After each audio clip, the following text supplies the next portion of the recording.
Can you hear us okay, Melinda and everybody? Yep. Okay, great.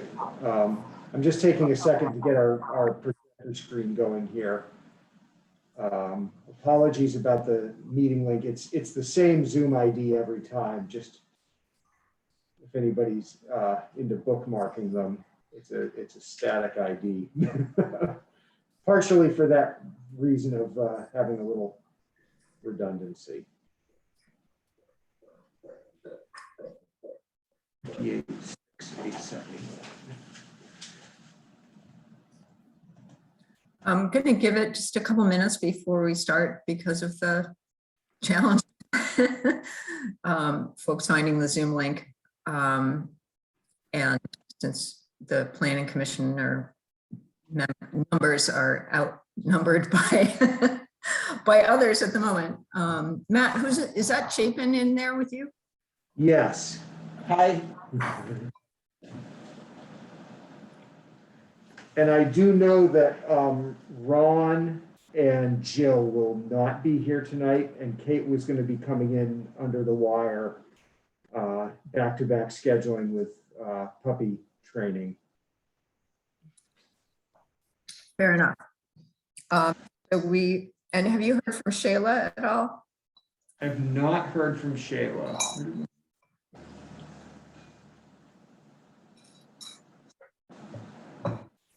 Okay.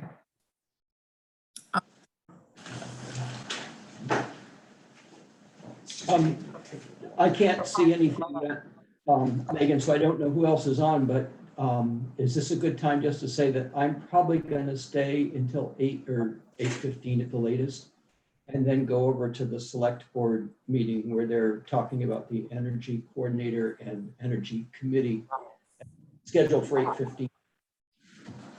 Sure. Yeah, no, I'm glad you're going to be there, Chapin.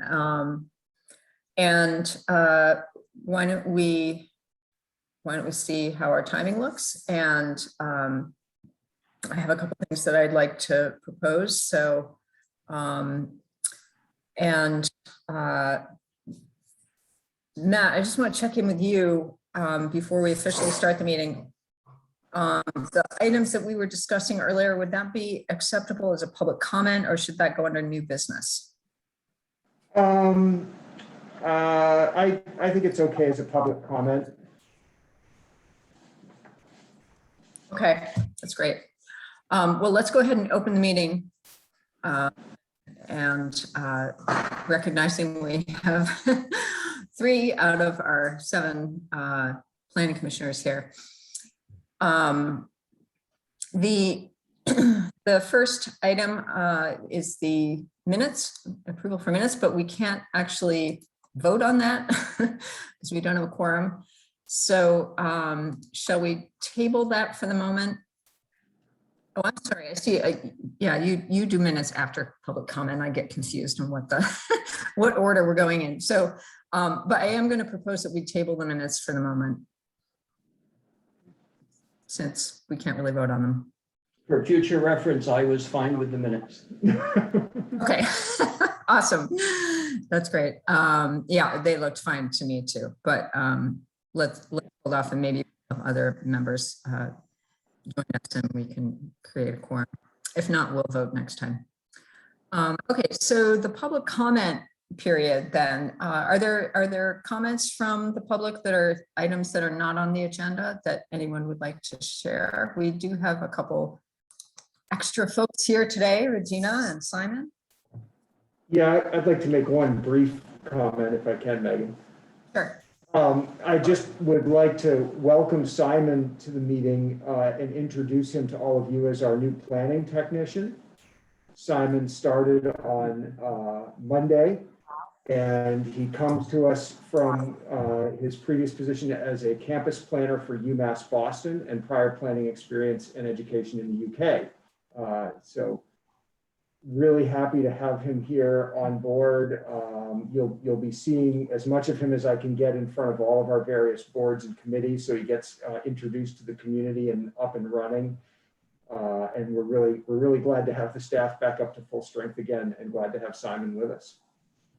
Hey, welcome, Simon. Fantastic. Welcome. Congrats on the job. That's great. Great. All right. Any other public comments before we begin? I'll just repeat what I said before the meeting began, which is around 8 o'clock, I might go to the select board where they're discussing the energy committee and Okay. energy coordinator around 8:15. Fair enough. Okay, so I have actually two items that I'd like to introduce into the public comment period. The first is something that only recently came to my awareness, which is that the Planning Commission actually has the capacity to have an alternate member. And became aware of that in preparation of our last meeting where we were reading through some of the bylaw cleanup materials. And so I would like to propose that we, and I don't think we need to vote on this, right, Matt? We just can move forward with it because it's already in our rules. And so I just wanted to kind of give you all a heads up that we would like to recruit an 8th member who would serve as an alternate. That person would then be able to vote on items that were coming forward, and we didn't have, we were missing at least one planning commissioner at that meeting. The other reason I think that would be a really good thing to implement as soon as possible is that Ron has let us know that he is, for various reasons, going to end his term in May, which is the usual reappointment time of year. And so by having an alternate come on board soon, I hope soon, we would also be able to kind of train up a new person, and hopefully that person could then be appointed as a full member. And then we would in turn, hopefully recruit another alternate. So I just wanted to make you all aware of that as one item. The second item is a little bit more complicated, and I really just want to propose it. And then we may, since we don't have a quorum right now, although we do have somebody calling in, I don't know who that is, but. Hi, it's Kate. Sorry. Oh, it's Kate. Okay, I wasn't sure if that was you, Kate. All right, great. Okay, so we do now have a quorum, yay. Yes, so the proposal that I would like to suggest is, sorry, hold on, my dog is about to be really loud with her bone on the tile floor. So apologies if I have to suddenly go and take that away from her. The perils of Zoom, right? Okay, so the proposal I'd like to make is that we consider making a recommendation to the select board to implement what's called interim zoning. The reason for that is that, and Matt is probably much better at kind of filling us in exactly what this means. But essentially it's a mechanism through which we can, it's a select board, of course, that would implement it, but we can make a recommendation to the select board to pause existing, practices around zoning, so that we could allow ourselves, in this case, to implement form-based code. And so I actually, if you would be willing, Matt, could you give us like a quick overview of interim zoning and the sort of process involved here, and also why it's used? Sure, Megan. And as a background for the committee members and commission members and others in attendance, Megan sent an email to myself, the town manager, and the chair of the select board, asking about tools to sort of put a pause on development while bylaws are under consideration. And the town manager asked me to answer that question. So I have email written that could very easily be a memo that would be made available to you about interim bylaws and how they work. But effectively, should the select board choose to adopt an interim bylaw, that bylaw could halt some or all kinds of development in one or another or all of the town, one or another district or all of the town, or if the focus was on Taft Corners, it might be in that geographic area. And essentially, interim bylaws are adopted more quickly. It happens if the select board decides to do it after a public hearing. It doesn't require the planning commission to hold a hearing before, as it would with permanent bylaws. I provided in the email I wrote to Megan that I can provide a form of to everybody else some examples. You see interim bylaws in use in places like Waterbury and Stowe as a COVID response, where those bylaws are actually permissive in nature, allowing for more outdoor use of commercial areas for their duration.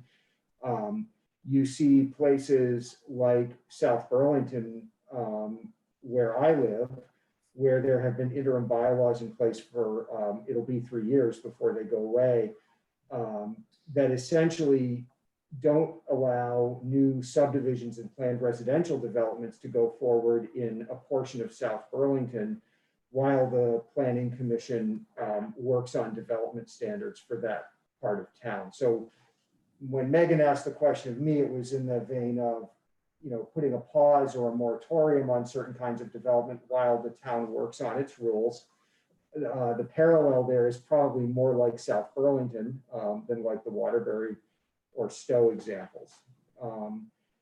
And Williston actually has an example of this in its history. Williston used interim bylaws in 2004 to impose enhanced requirements for the provision of open space in rural subdivisions. This was something that was put down as desirable in the town plan. It was something that the Planning Commission was working on in terms of permanent bylaws, but it was actually put into place as an interim bylaw about 1.5 years before it was adopted as a permanent amendment to the zoning at the time. So it's a tool in the toolbox. It's a fairly dramatic one in that it can really put most types of new development on pause.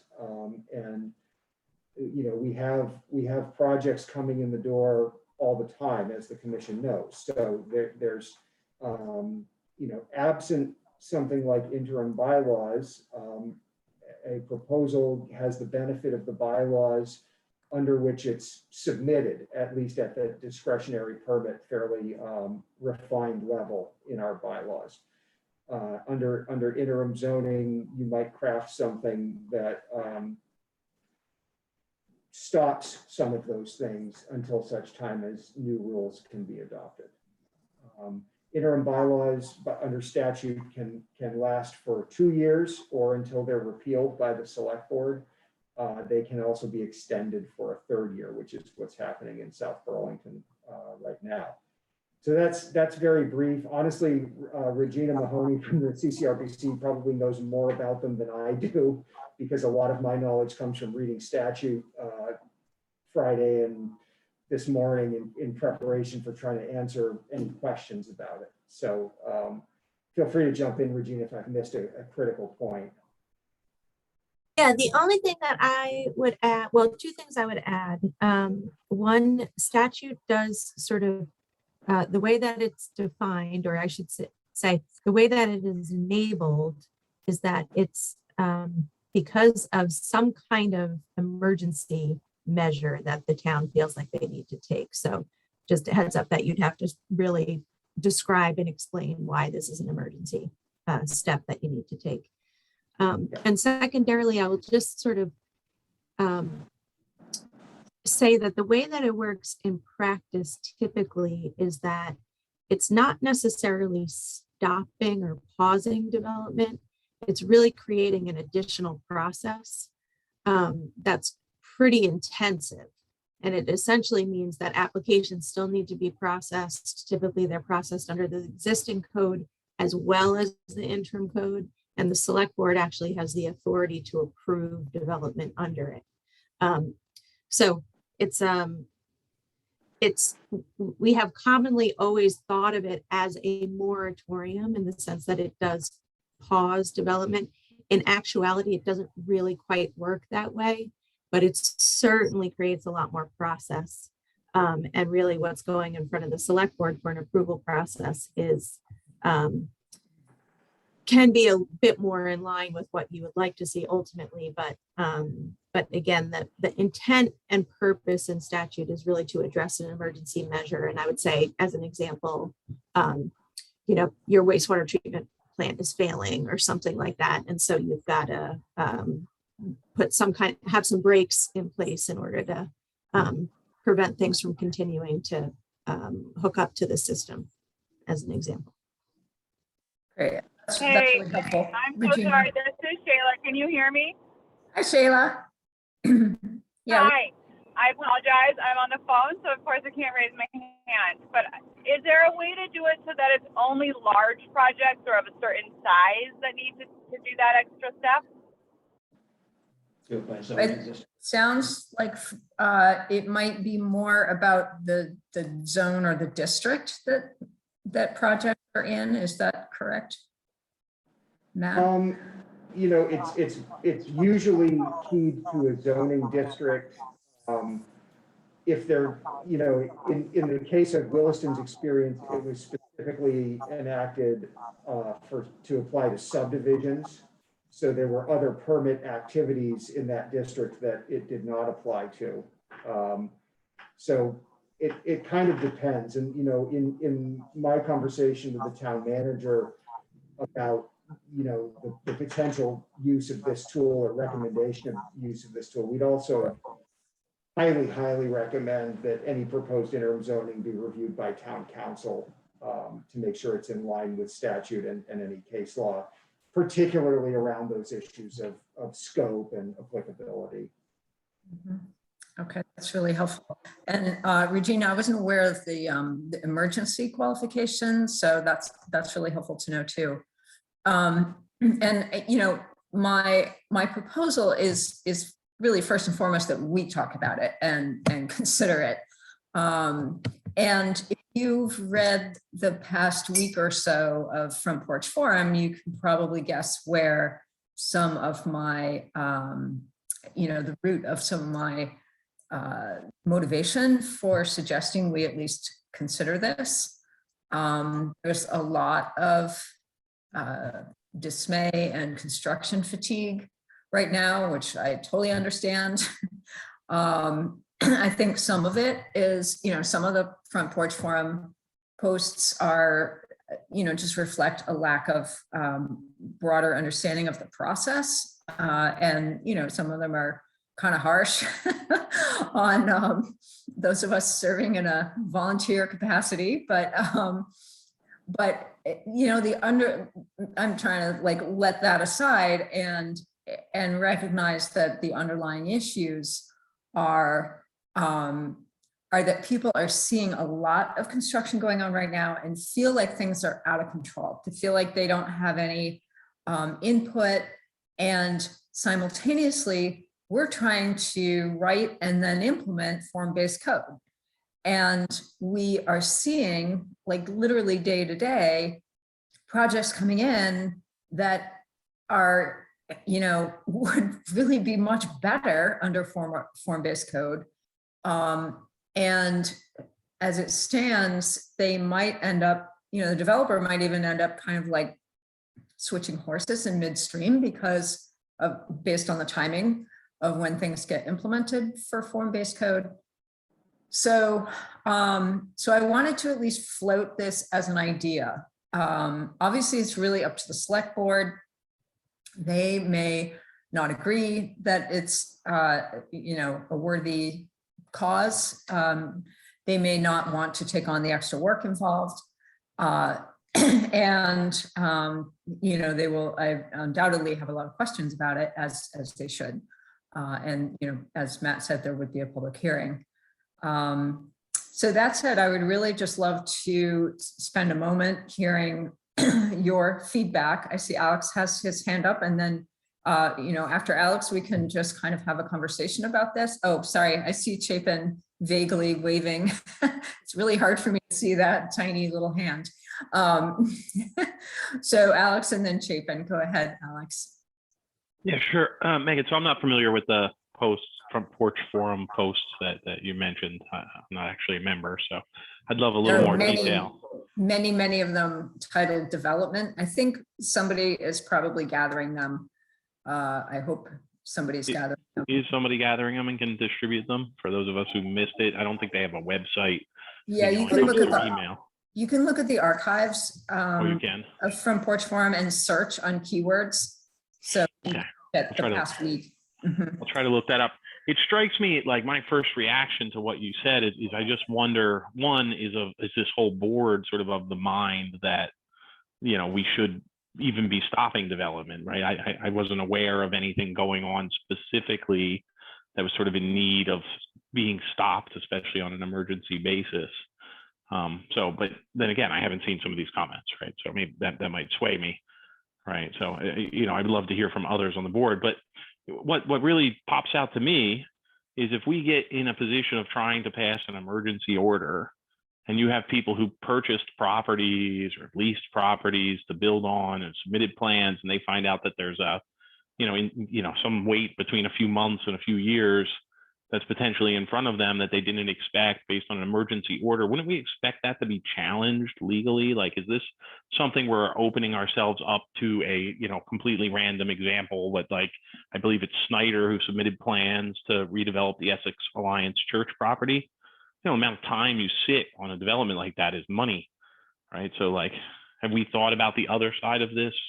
What's going to happen to developers? Is this going to end up costing the town a ton of money to stand in the way of development while we write form-based code? Well, obviously, as Matt said, we would have this checked through by the town council, the legal team or person. I think it might be a person, not a team, and it would be up to select board to hash out the parameters, the timing.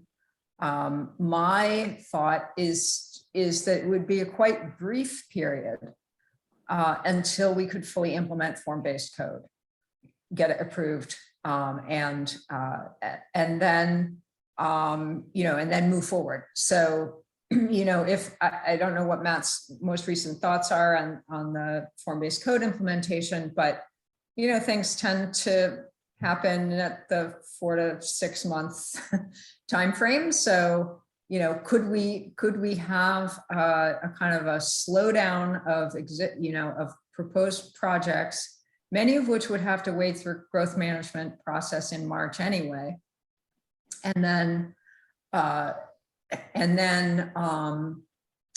implement form-based code, which is depending on the proposal, going to have varying amounts of impact on proposed developments. So, if a proposal is, pretty much in line with what we're already hoping for in form-based code, then presumably it would move through quite quickly. If it's really out of whack, then that might be a good thing to have a closer look at it and have another layer of scrutiny that will come through this process. But your comments just remind me of sort of like a sub question. You mentioned a lot of these would have to wait for the growth. Sorry, I have a bit of a echo, but it might have to wait for the growth meeting in March. Should we wait to do something like this? I'm asking to speak. Hey, 1 second, let's just finish. It's really hard to manage this remotely. So Chapin, if you can hold on 1 second. And for the whole discussion, thank you. Chapin, Go ahead and finish, finish, but I would like to speak. Chapin, I'm just trying to ask a follow-up question.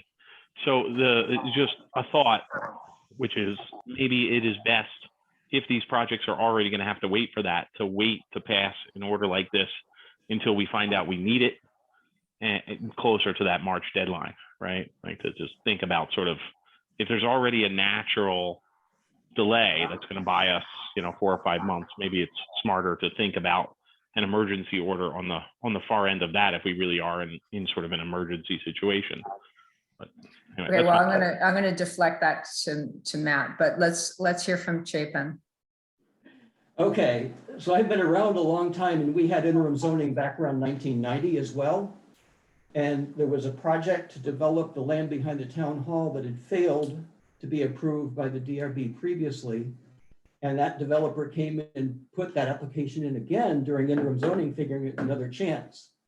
And at that point, the select board was operating as the DRB, and so they heard all of the hearings for that. What I wanted to say is South Burlington thought they were doing it temporarily, and they're in year 3.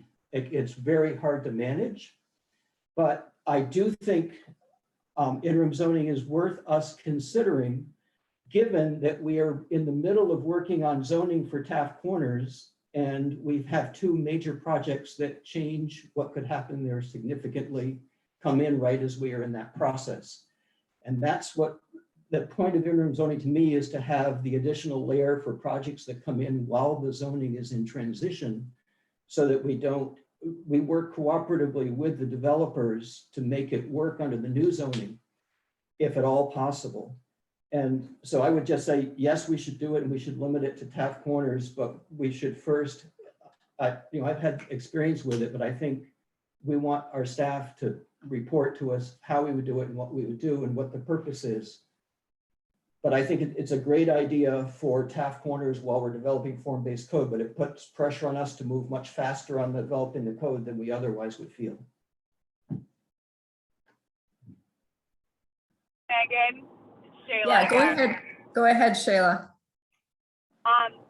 So if I don't understand 300 unit proposal and you get permission to build now, like you propose your project now, and then you wait till March and you get whatever 5 units or whatever it is. And then you wait until next year where you get another 5 to start building.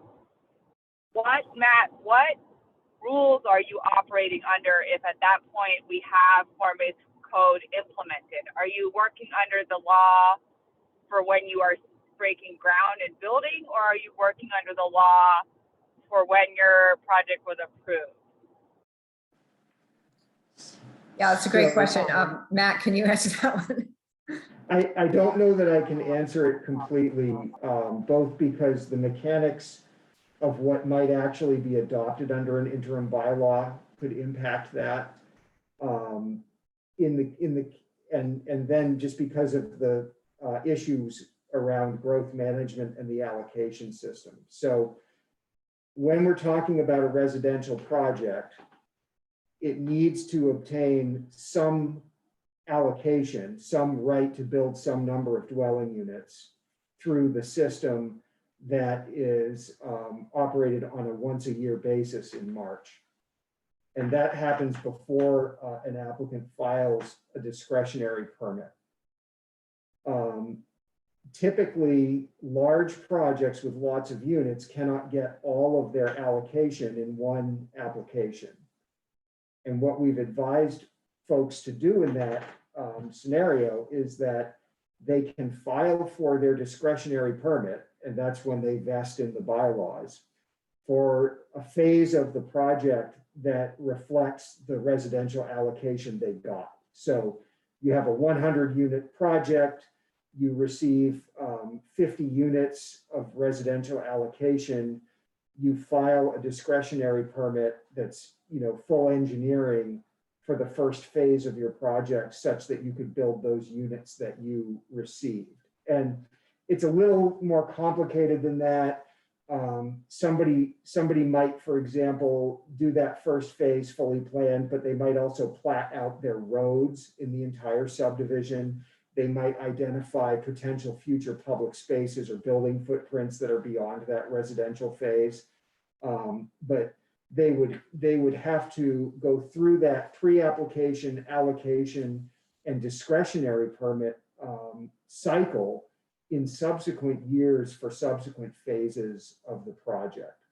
And under the current bylaws, absent anything to do with interim bylaws or interim zoning, it's the bylaws that are in place at the time that apply to that discretionary permit. Again, it's a little more complicated than that because maybe your bylaws now say something about where streets go, but the streets were already platted in that first phase. There's a right to continue to have those streets platted the way they were. So I'm summarizing the interaction between state law, Williston existing procedure, a little bit of case law that I know just enough about to be dangerous, where Williston found itself committed to some road configurations because they were platted a long time ago, and we couldn't demand that they be changed to meet current rules. There's a lot of moving parts, but multi-phase projects that require multiple discretionary permits, generally each of those discretionary permits will be reviewed under the bylaws as they exist at that time. Does that help, Shayla? Yeah, no, it does. I mean, Matt, thank you. It makes me feel like I asked a decent question. This is not so complicated, but I do think that it, Alex, just to kind of go back to your concerns and sort of what Chapin was saying, or what I was hearing Chapin say, is in some ways it might actually be not a negative thing for the developers in these larger projects to put those in place and to give them some guidance now, so that their project is, comes out in the end looking like what they want it to look like, more uniform or whatever it is. And we're not just shifting gears in the middle for them. Doesn't make sense to me that if you're going to do a multi-phase project in Taps Corners, that you would want to try to cram it in, part of it in before this came through, and then have to do potentially something totally different with the next part of your project. That seems counterintuitive to me. Granted, I'm not a developer, so I really, Megan, I guess I think given what I know right now, I would want to explore doing the interim,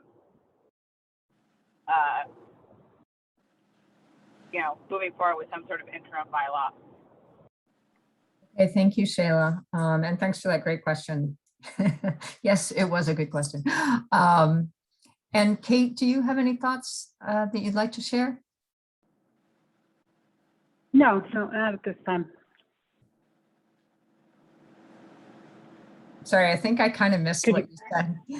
Did you hear me? Oh no, I said I don't have any comments right now. Okay. All right.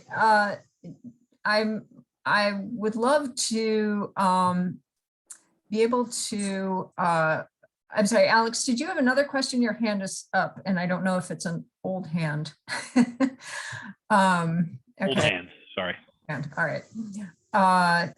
So could we do a quick vote? And could I entertain a motion? I would entertain a motion to propose that we consider this. I would love for everyone to be able to read the memo that Matt put together, and if we're okay with it, let's propose it to the select board. We may have to, I don't know, would we have to wait till our next meeting, Matt? Well, I would like, if the commission votes to ask to consider this, I'd like the chance to prepare a memo to you and to expand a little bit on the questions I answered in my email. Great. To try to pick up on a few of the things folks asked tonight, and to also tap a few of the more knowledgeable folks in the community about it, and give you something to look at your next meeting. Perfect. I think for folks who jumped on tonight, it might be useful to see some of this in writing. Mhm. and as much as I'm assigning myself some work, I'd be happy to prepare something a little more formal for the commission that just puts all the information in one place. That's great. Okay, so let's do that for our next meeting. Thank you very much to all of you for your thoughtful engagement. And I would also encourage you to have a look at some of the comments in Front Porch Forum recently. I realize it's a pretty skewed slice of our population, but I think it's worthwhile getting a little bit of a pulse on what the community is feeling, and that may just spark us to think carefully about how we proceed. I'm happy to collect those comments and That would be great. provide them to the PC. Thank you so much, Melinda. That's Sure. great. Okay, so since we currently have enough people to vote on the minutes, can we move forward to doing that? I know Chapin already said he has no changes. Does anyone else have anything of substance? This is I'll Kate. move I we did adopt- not. Okay, We adopt Right. the minutes as presented. And thanks to whoever, was that you, Melinda? With detail, thank you. yeah, they were excellent. And they really captured a lot of that complicated back and forth, so thank you. Okay, so we have a motion on the floor. Do we have a second? I'll second. Okay, thank you, Alex. All in favor of approving the minutes as presented? This is for the meeting of our last. And Kate, Kate is approved. okay. Shayla, do you have a vote? Aye. Approved. Okay, great. Thank you. Sorry for the informal Robert's Rule of Order there. So we need a Zoom version of that. Okay, so unanimously approved. All right, so our next item, I believe, is discussion. Is that correct? Oh, we have no notices from other jurisdictions. So at this point, let's turn to the site visit debrief and general discussion of form-based code. And I don't know if our staff have any updates or if you'd like to introduce some of these themes. Sure. I first off would like to thank everybody who was able to make it out during the past week to any of our on-site visits and discussions. It was nice to get out of the office and see some of the places we've been talking about. I have a library of pictures. I may have a little trouble screen sharing tonight from here, although Melinda, if you get a chance, I did share the Google Photos album where I put my pictures to the Williston Planning Gmail account. If it's too much to try to dig them up, that's okay. I'll see if I can do it as well. But just to recap for folks who maybe weren't able to come out, we did a couple different walkarounds with Jeffrey Farrell in Taft Corners, and Shayla and Kate and Megan and Chapin were all able to do some of that. We also visited Essex Junction, Winooski, a slice of Burlington and South Burlington, and Chapin was able to join us for those. And so we looked at some areas that have form-based code, some areas that don't have form-based code, but maybe have a building form that we wanted to talk over. We covered an awful lot of things. We looked at building sizes and placement and arrangement of windows and doors as they relate to the street for buildings. We looked at materials types, and also in Winooski, we were able to sit in on a procedural element of form-based code, the project review committee between the various Winooski department heads as they looked at a new building proposed under their code. So that's really briefly what we did. We had a lot of conversations with Jeff. I think there were times that we could all kind of talk and point at a particular building or site and gain a little bit of understanding about where we were each coming from between the commission and the consultant and regional planning commission team. And I thought that was really useful. And I wanted just to give the members some time to debrief about what they saw or felt or noticed when they were out there. And if I get a chance, I'll try to set up to share some of the pictures of the places while we talk. I just got a text and the select board is ahead of schedule. And so I think I might head over there. I would say that I wrote up all my thoughts in email to you and Megan. And so my thoughts are written down in a series of 2 or 3 emails. But I really appreciated the time with the consultant and with Taylor from CCRPC. And with our planning staff to really on the ground look at things and compare notes about street width. And it was a very constructive and good process. I really appreciate it. It didn't change where I feel about those things, but I understand them better. Great. Thanks, Chapin. And thanks for attending select board. You planned. All right. Other thoughts? I'm glad that I managed to go on the one tour of that didn't have either Kate's puppy or Shayla's baby. So. I was gonna say, I actually have there are 2 new honorary commission members, Sebastian and Rio. They're in the car with me again tonight. We're there. Fantastic. Would they like to serve as an alternate? Okay.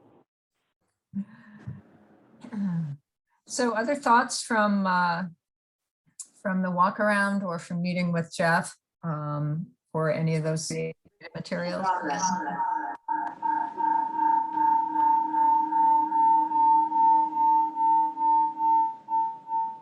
Oops, sorry.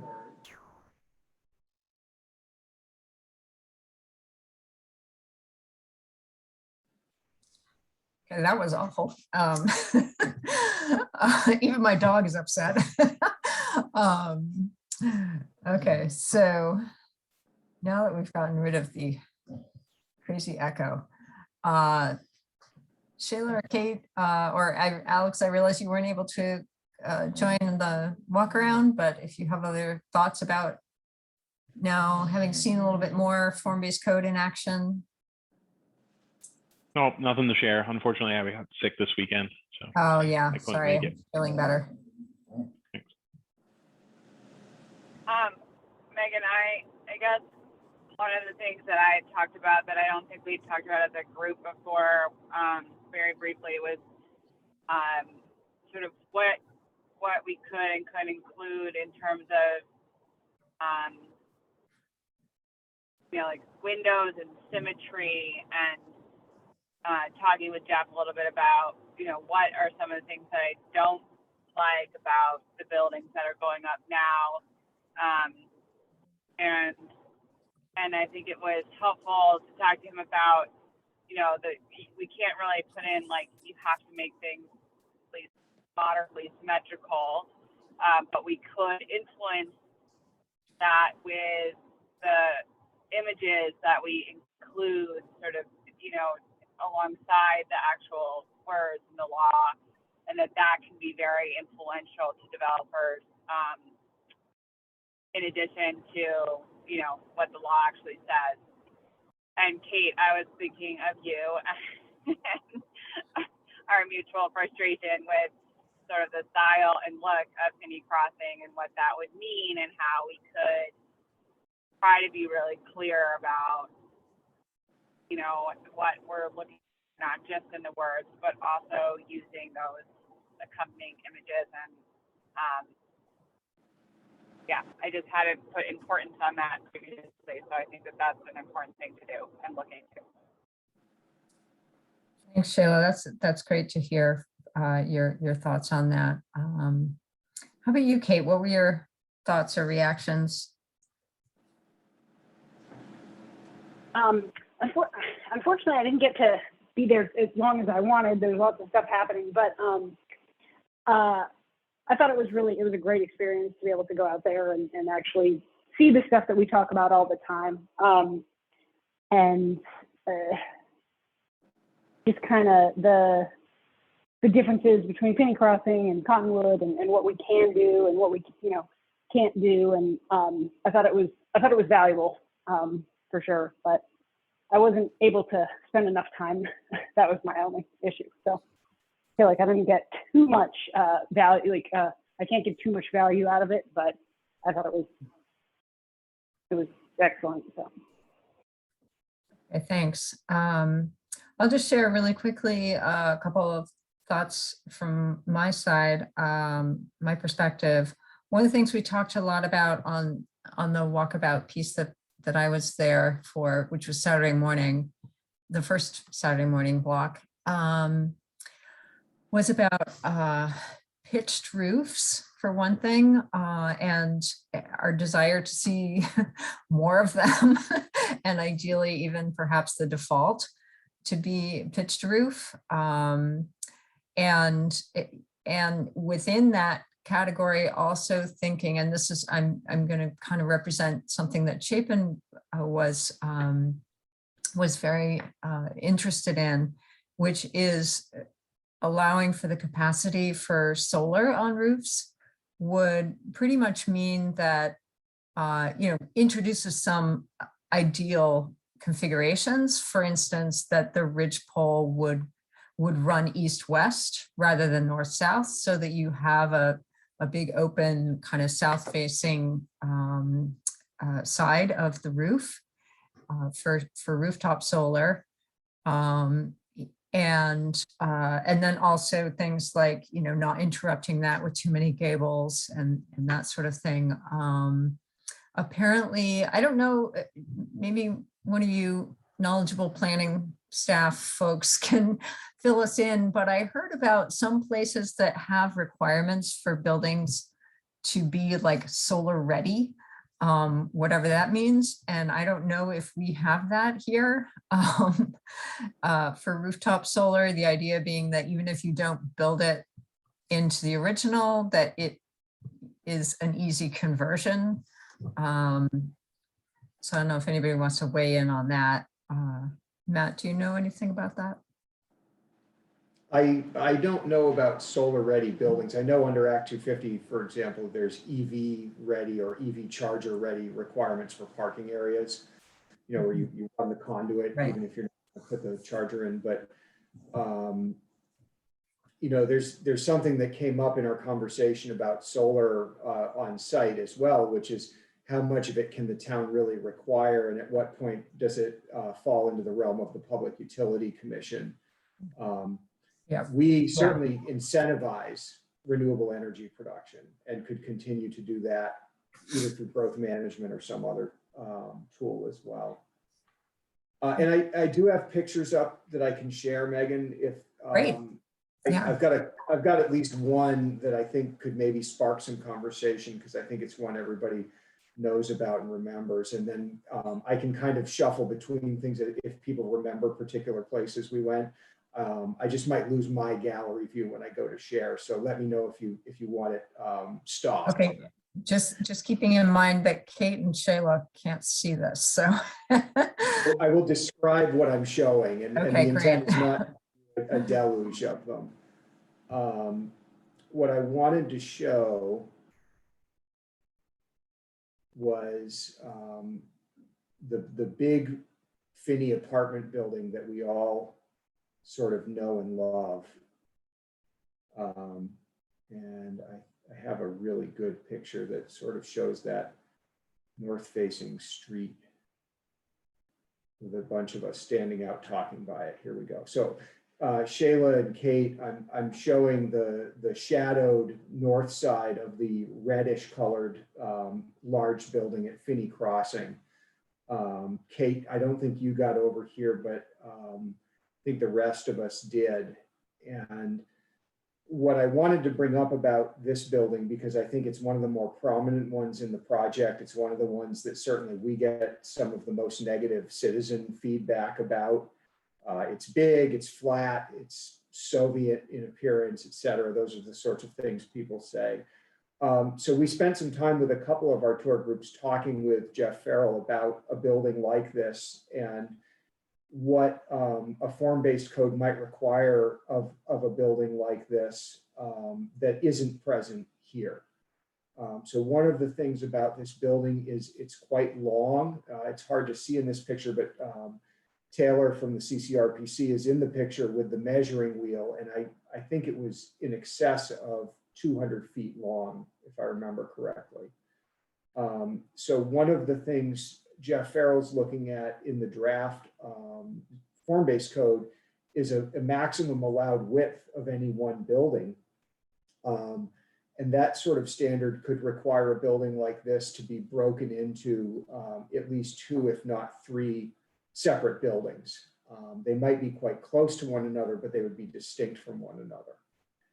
Another thing about this building, and particularly the elevation on the north side, is there's one door into the building, and it actually is a door down into the parking level.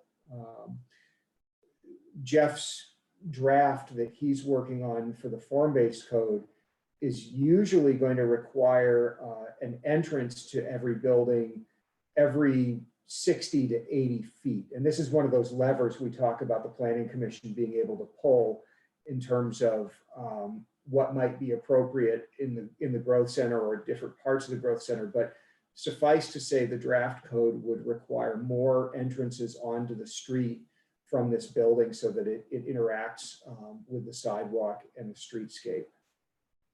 And I think the last thing I'll say, and then I can answer questions or folks can ask me to move on to other things, is in this picture, there's 3 people standing in front of the building, and all of them are at least a foot shorter than the top of the building's foundation, which conceals the parking garage. So there's no windows in that foundation. There's some public art on it, which certainly adds to the aesthetic, but you're really walking along a concrete wall. In the draft form-based code, this would be addressed by having both a minimum and maximum height above sidewalk for that first floor. So we talked a little bit about that if this was an apartment building, you don't necessarily want the first floor windows right there on the street so that you're eyeball to eyeball with someone who's in their bedroom or standing at their kitchen sink. It's generally good to be about 3 feet up so that if you're in your apartment, you're sort of looking down on the street, but there's still some visibility between what's going on the street and what's going on in the building. If you were dealing with a retail building, you would tend to want windows and doors right down on the street because the idea is that it should feel quite permeable between the commercial space and the public space on the sidewalk. So big building at Finney, big long building, form-based code would probably break it up, require more doors, bring the residential height down a little bit. And then there would be a number of things that I haven't touched on that would be architectural elements of this building that might be required, whether it's the roof size, roof pitch, use of materials. This is a building with a concrete foundation, and then a lot of these sort of 2 by 3 foot flat hardy plank panels. The windows are flush with the facade. They're not set in at all. There's not sort of a traditional sill or frame around the window. And I guess the last thing I'll say about building design and architectural elements is this is one of the buildings that has no balconies. And we've gotten quite a bit of feedback from folks in Williston that they liked buildings where the apartment units had balconies that people could come out on. It brings some diversity and character and again, interaction between people in the building and people on the street that you don't always get if you don't have the ability for people to come out of their unit onto something like a porch or a balcony. So I'll stop there. I think this is the one we talked about the most of anywhere we went, and it's as good a jumping off point as any. That's great. Thank you, Matt. Anybody comments or thoughts on this? What Matt shared with us? Okay. Yeah, go ahead, Sheila. Sorry, I just had two other things that I realized that we talked about that I wanted to bring up. One was the parking areas and runoff, water runoff, like the rain garden type things, and permeable sidewalks. So all of that together basically is to say I'm interested in how we address both the possibility of having material on some of the sidewalks around trees and plantings that water can get through to those trees and plantings to sustain them better, and then also any way to enhance the requirements around those rain gardens and water runoff sort of natural areas to make sure that they are well maintained and successful and both look nice and also do the job properly, and that they're not just sort of like plopped in there and then ruined over the next 4 years. So I don't know how we can do that. And Matt, I know we talked a little bit about it on Thursday, but I do, that is something that I think I'm interested in knowing if we can write some of that in to the form-based code somehow, and whether that's with the right kind of curbs or the right kind of whatever to protect those areas. That came up. And then the other thing that I thought was interesting to discuss was sort of the backsides of buildings and how, in more sort of central commercial areas, what to do with the backsides of these buildings and how to make those spaces nice as well.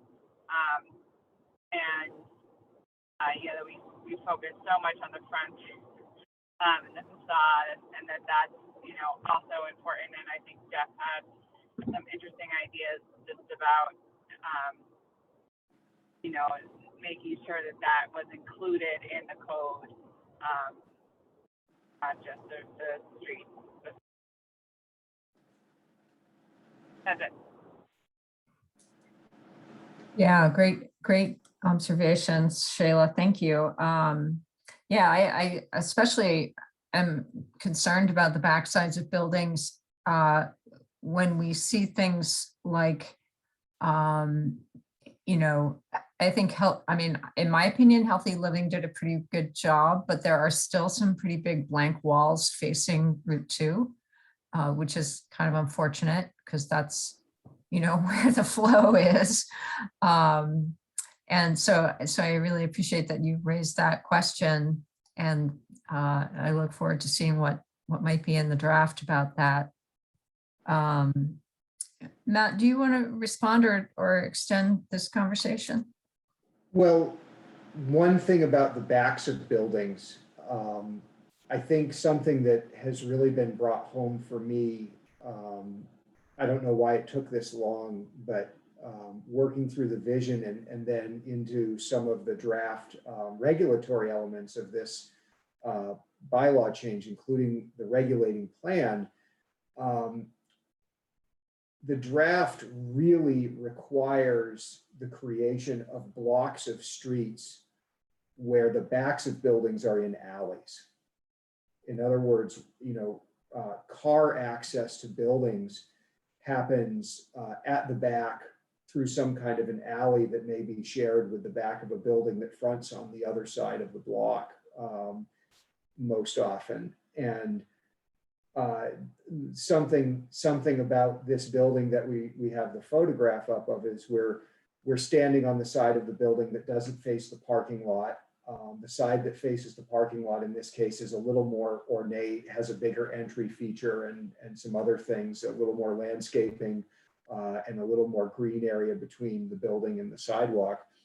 But the street we're standing on in this photograph has nice buildings with entrances on the other side, facing the back of this building. So we're getting this pattern where we have fronts of some buildings facing the backs of others.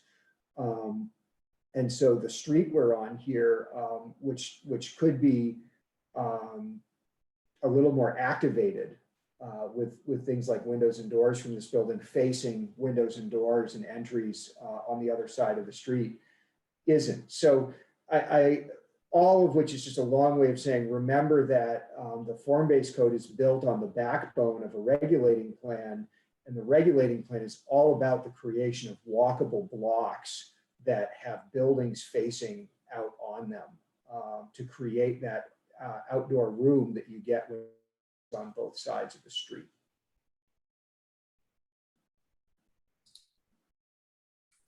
Yeah, good stuff to think about for sure. Other themes or characteristics of the form-based code that we should review here?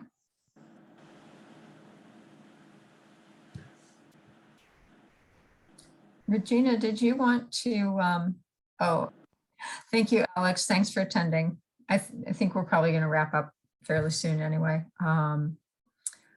Alex just put in the chat that he needs to go for a family emergency. Regina, I was wondering if you wanted to share your thoughts on this process. Yeah, nothing to add really. I was just here if any questions came up, but I think it was so helpful to be able to get out and see lots of different aspects of what's working well and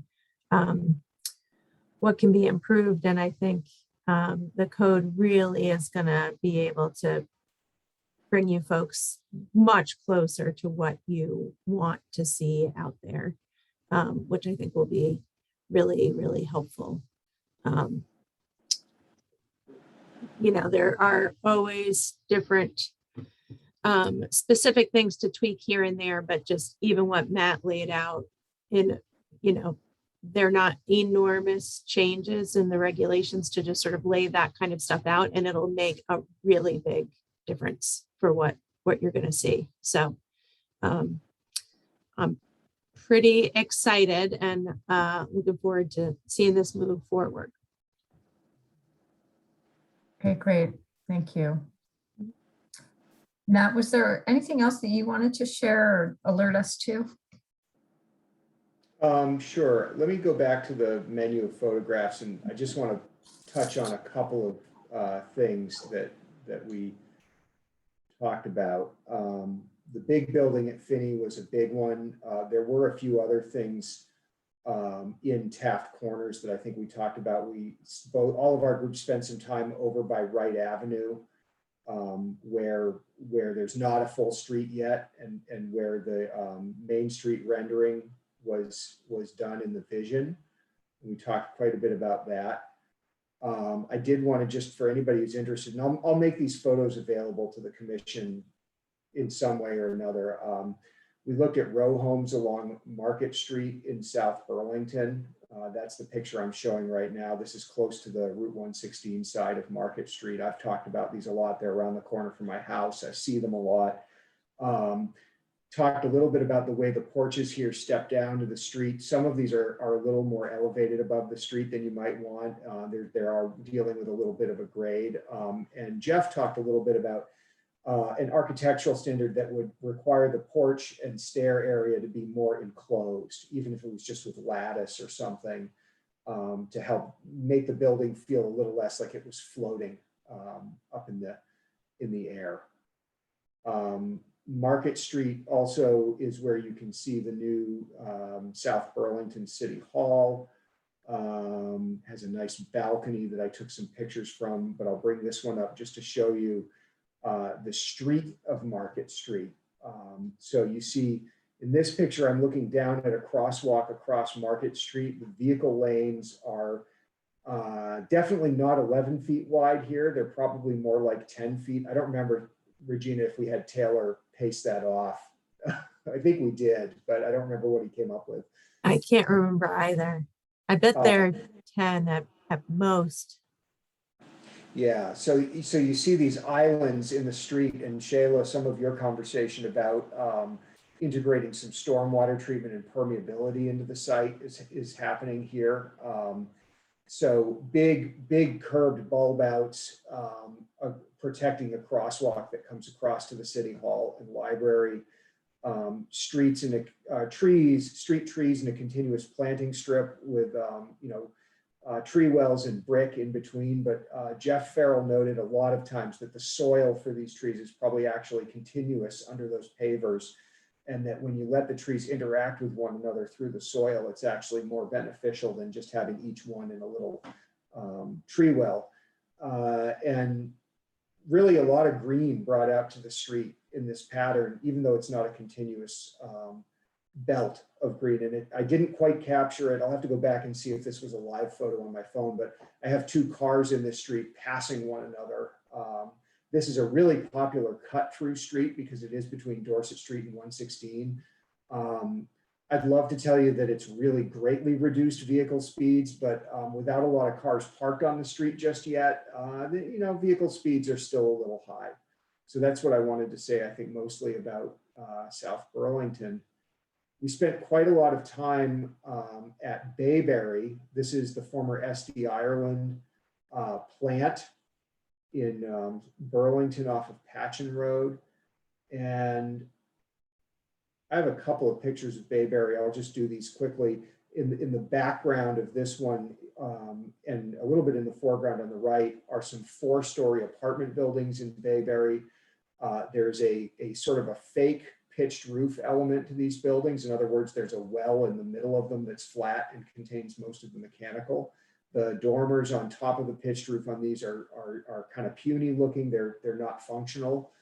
But these buildings are basically big boxes. It's a big rectangular box, 4 stories tall. But the pitched roof, the gable elements, and the balconies up and down the facades really add quite a lot to these. And you can drive into Bayberry if you find yourself on Patchen Road cutting between South Burlington and Winooski. It's worth poking in there sometime to see these. And the other thing about Bayberry, there's a number of different building types and how they work with grade. There's a community building that houses a pool.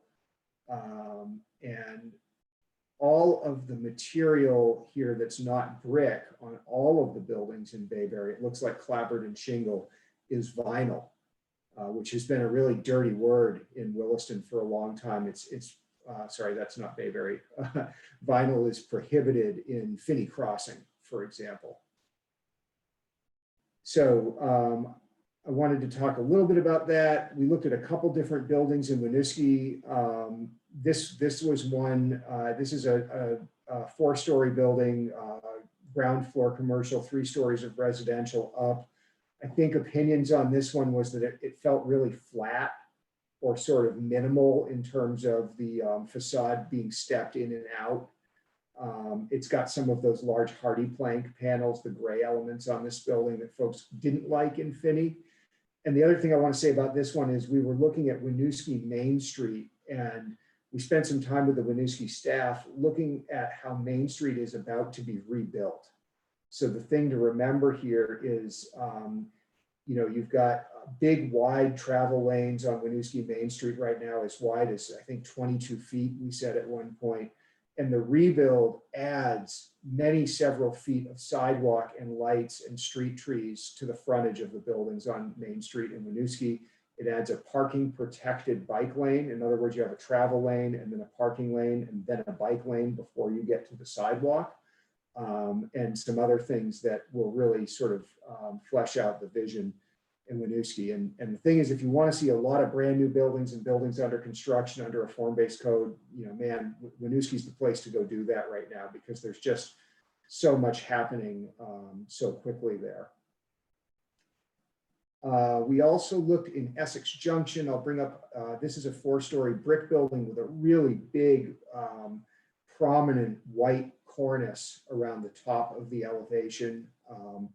And really regular pattern of windows and sort of more classical in terms of its brick and stone facade. So we spent some time talking about, buildings that bring a little more of a traditional style. But especially that if you have a flat roof building, it has something to it that says this is the top, and that something is substantial. So we talked about that quite a bit. We also looked at the building that's right on top of the five corners, and I don't know if I have a really terribly good picture of that one. And sort of talked about how some of these buildings, when they deal with the grade, they'll have a part of the sidewalk or arcade that's flat at the base of the building, and then it's kind of functions like a ramp where the sidewalk is going down and it's sort of split, and that can kind of make that space feel smaller. So we talked a little bit about some elements there that were seen as maybe not as desirable. So that's a really quick overview of a couple days worth of site visits and not too much commentary on Williston itself. But I'll make these available in a way where people can take notes on them and, reach out to me with any follow-up questions or go see some of them for yourselves. That's great. Thank you, Matt, for taking the photos and making them available to us. I want to follow up too with, we had previously heard a plan for the timeline for us to see some draft language and presumably some pictures. And I wondered where that timeline looks like, right, what the timeline looks like right now. Yeah, we're still, as far as I know, looking at October 19th. Okay. Have a draft to you for that meeting, for an initial overview, and then pick up individual chapters at subsequent meetings through the fall and early winter. And I will just say, internally, while Jeff was here, the staff spent an entire day looking at the draft thus far and working on that. So our review, as much as anything, is looking for harmony with the way our current bylaw works. Looking for places where there's either overlap or gaps created or new concepts that we don't have in our current review procedures. And then thinking about how some of those development standards might work. But the development standards themselves, there's some ranges that we need to talk to the Planning Commission about, some of those things about building height, some of those things about maximum building width and door spacing, and also, of course, architectural design and materials. Do you want to require balconies on everything? Do you want to require pitched roofs on everything? Do you want to heavily favor those elements? Are there other things you want to get in there as well? So that's all coming. That's helpful. Yeah, I know that Chapin has a lot of strong opinions about the dimensions of dooryards and positions of them and street widths and all those kinds of things. So it sounds like we'll have plenty of time to kind of bat those around a bit further. So I won't try to go back to his email and kind of represent any of that tonight, because I think we'll have another opportunity with him to do it on his own behalf. So, okay, that's great. So any other comments or thoughts on form-based code? All right, so I think that we'll close that section of our meeting, and I believe that the only remaining piece was to the agenda didn't have the prospectus of the next couple of meetings, so I wondered if we had some sense of those. Yeah, I can give you a sense of that. I owe you folks at least the outline of an annual report. I keep saying this, and this is why we start doing it now, because it's easy to let it slide. But I've got to start on one. You've eventually, we're going to let you know when the select board has your bylaw amendments that you moved on to them last time when those come up for an informational meeting with the select board. So don't forget, there's more bylaw amendment than just form-based code. There's cannabis and superfund and cleanup and wetlands and parking. So that's in progress.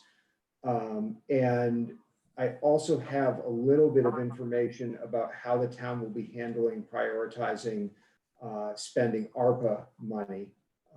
And I want to share that with folks. That's being shared with the select board now. So I've got a fairly lengthy technical memo about what you can and can't spend ARPA money on, and then some guidance, and at least want to be able to provide that to the commission for information and brainstorming next time. Okay, that's great. And kind of on that note too, that reminds me that another theme that's coming out of a lot of the recent discussions on Front Porch Forum was around the desire for better recreational spaces. And so we might want, it would be great to have those kind of like in one cluster, Melinda, if that's possible, particularly as we think through, you know, to bring those community views. We know that the community has wanted, say, a community center and things like that for a long time. Are there any sort of ARPA related applications that we could put together? Okay, and then NECS, what's the latest with that? Is that? Sorry, that is returning next time as well for your hearing. Okay. Okay. As far as I know, so you'll probably have about an hour to spend on NECS. And that's October 5th? Yes. Okay, great. All right. Anything else? It's down to me and Kate, so I don't think we can even adjourn the meeting with the quorum here. But Kate, thank you for sticking with us as long as you did. And Oh, yeah. go ahead. No, I'm sorry, I was late and I had to call in. Oh, no worries. That's fine. Yeah, and welcome, Simon. Hopefully you're settling in well, and look forward to someday actually being in the same room and in-person meetings. And thank you all for coming. So we'll go ahead and adjourn. Great. Thanks, everybody. All right. Thank you. Bye. Good night. Thank you. Bye.